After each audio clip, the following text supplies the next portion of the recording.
Momento Direito do Trabalhador, com doutora Fernanda Rocha.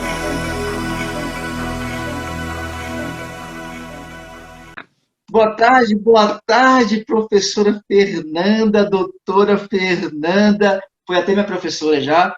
Um prazer te receber mais uma vez aqui nessa semana para a gente ter esse bate-papo aqui sobre direito do trabalho. Tudo bem, Fernanda? Tudo bem, Leonardo. Foi uma honra ser sua professora, inclusive. Muito boa tarde para todo mundo aí que está ouvindo a gente. Quer dizer, então, que agora toda semana a gente vai ter algumas dicas aqui, algumas direções sobre direito do trabalho, né?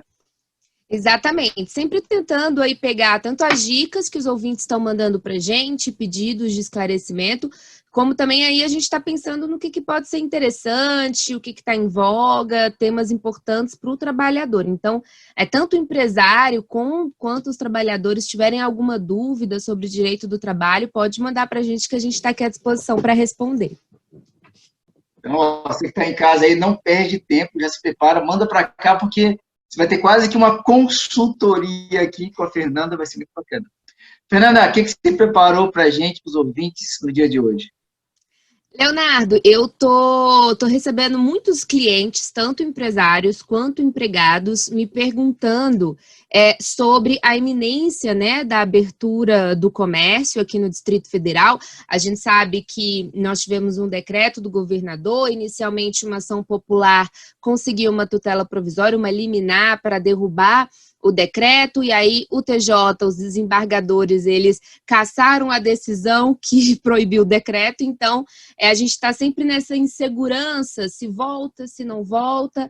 É muito ruim para os empresários, porque eles ficam nessa insegurança, né? O empresário, ele tem que pensar num plano B. Eu acho que o empresário que se preparou bem para essa crise foi aquele empresário que contou ali desde o início com a possibilidade de não voltar tão cedo. E ele fica nessa insegurança, volta, não volta, e o trabalhador, por outro lado, também fica naquele medo de retornar ao trabalho. E muitos vêm me perguntando como é que vai ser essa volta, o que o empregador, o que a empresa tem que fornecer, o que o trabalhador pode fazer em relação a esse retorno. Então, hoje eu pensei em trazer aqui algumas dicas, né, de segurança e saúde do trabalho, que inclusive dentro do direito do trabalho, segurança e saúde do trabalho é o tema que eu mais gosto, tem a ver com o tema da minha dissertação de mestrado, que foi saúde e teletrabalho, né, a gente pode até falar de home office e teletrabalho numa próxima oportunidade, mas eu queria falar um pouquinho sobre quais são os direitos do empregado e o que o empregador deve observar nesse retorno ao trabalho. Além, obviamente, das diretrizes que o decreto trouxer, então, o Poder Executivo, o governador, provavelmente vai traçar algumas diretrizes e algumas regras, isso deve ser observado. É um direito do trabalhador ter acesso de forma gratuita a todos os EPIs. O que são EPIs? São equipamentos de proteção individual. No caso da Covid-19, todo mundo já está careca de saber que nós temos ali máscara e álcool em gel. Então, é um dever do empregador fornecer álcool em gel e máscara, independentemente de previsão ou não em decreto, porque nós estamos num momento de pandemia e o empregador ele precisa proteger os seus trabalhadores e não só por uma questão de dever, né, proteger a vida do trabalhador, mas também a gente tem que lembrar que aqui a gente está pensando na saúde coletiva, né? O empregador ele tem que sim observar a segurança do trabalhador nesse momento, até para cuidar da saúde coletiva, da proteção coletiva dos clientes e de todo mundo. E também para precaver ali afastamentos, né? Imagina se metade dos seus funcionários pegam a Covid e acabam ficando afastados, então isso não é interessante para o empregador nenhum. Além dos equipamentos de proteção individual, que dentro da segurança e saúde do trabalho a gente diz que é sempre a última coisa a ser feita, os empregadores devem observar os equipamentos de proteção coletivas. O que são esses equipamentos de proteção coletiva? Ao máximo, melhorar o ambiente de trabalho. Então, aquele empregador que não tem filtro no ar-condicionado, ele deve providenciar o filtro no ar-condicionado. Se possível, não usar o ar-condicionado, se for possível, arejar o ambiente, aumentar ali o espaço de atendimento para garantir sempre que possível que os trabalhadores fiquem a 2 metros, 1,5 metro, 2 metros de distância um do outro, e também as medidas de organização e administração do trabalho. Então, é importante que o empregador pense nesse momento em estabelecer escalas de trabalho. Então, organizar ali, fazendo com que uma parte dos trabalhadores compareça no turno da manhã, uma outra parte no turno da tarde, sempre com o intuito de diminuir o número de pessoas naquele ambiente de trabalho. Isso é uma obrigação do empregador. É óbvio que a gente entende que os empresários estão passando por um momento difícil, porque eles passaram por um momento de muito prejuízo e vão querer, obviamente, com toda a razão, recuperar o lucro, mas ele tem que tomar esses cuidados na retomada.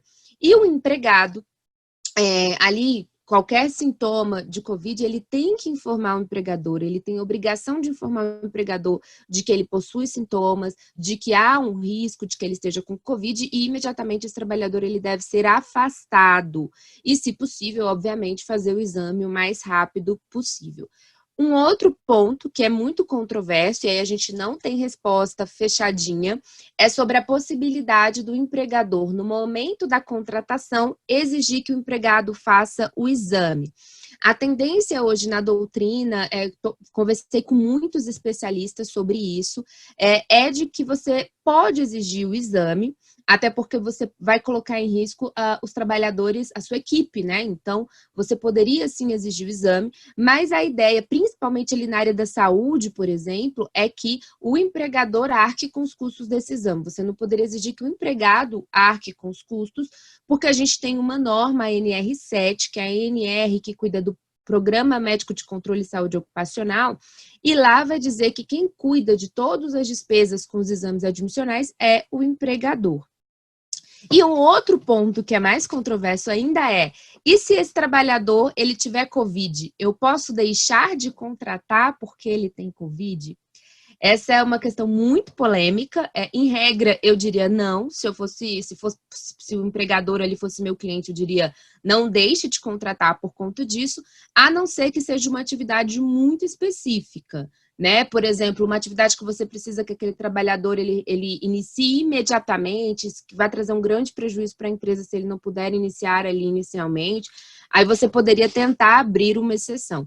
Mas, em regra, não. E é óbvio que para aquelas atividades, cuidador de idoso, o trabalhador que vai atuar na área da saúde, eu acho que mais que se pode ou não, deve-se exigir o exame, porque faz todo sentido você exigir o exame, né, para uma pessoa que está ali na linha de frente, digamos assim. Essas são as dicas aí para esse momento de retorno com o Covid-19. Eu espero que todo mundo consiga, principalmente os empresários, né, e os trabalhadores consigam retomar as atividades o mais rápido possível, mas sempre observando a segurança, a saúde da coletividade, que é muito importante nesse momento. Fernanda, é muita coisa. A gente vê que dentre os juristas, do pessoal do direito, nem existe assim, uma harmonia entre as opiniões. Não. Então, a grande dica do trabalhador com o empregador é o diálogo, né? Excelente, Leonardo. Você tocou no ponto fundamental. O mais importante agora é dialogar, até porque o judiciário ele não tem uma resposta pronta, então eu não posso dizer vai ser assim, vai ser assado, porque essas questões ainda não chegaram no Poder Judiciário. Então, sempre, sempre, sempre tente o diálogo. O judiciário é a última porta que você deve bater. Tente a conciliação, a mediação. Todo mundo tem que ter bom senso. Tanto o trabalhador, lembrando que o empresário está numa situação muito difícil, a gente tem muitas empresas sendo fechadas, infelizmente nós temos empresas falindo, isso significa menos emprego no mercado, isso prejudica a sociedade como um todo.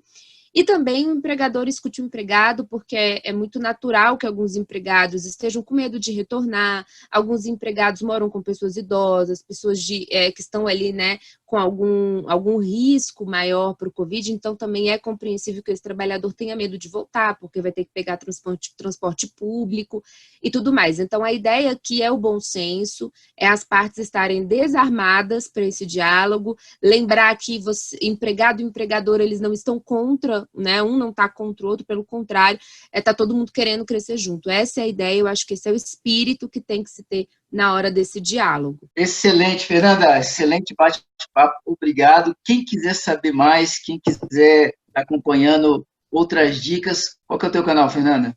Pode ser pelo Instagram, fernandarocha.t. No Instagram eu respondo muitos directs, podem mandar, me sigam lá, eu estou colocando algumas dicas interessantes. E quem quiser saber mais, eu tenho um canal no YouTube, Direto do Trabalho. Lá eu comecei esse canal na pandemia, exatamente porque aí a gente começa a ler mais, começou a ter um pouquinho mais de tempo livre. E lá eu venho comentando alguns livros que eu estou lendo, fazendo algumas reflexões e também comentando decisões recentes do Tribunal Superior do Trabalho. Então, sigam o canal, sejam todos muito bem-vindos e qualquer dúvida é só mandar aí que a gente está à disposição.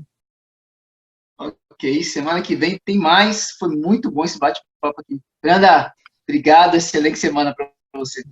Eu que agradeço, Léo, boa tarde, grande beijo para todo mundo que está nos ouvindo.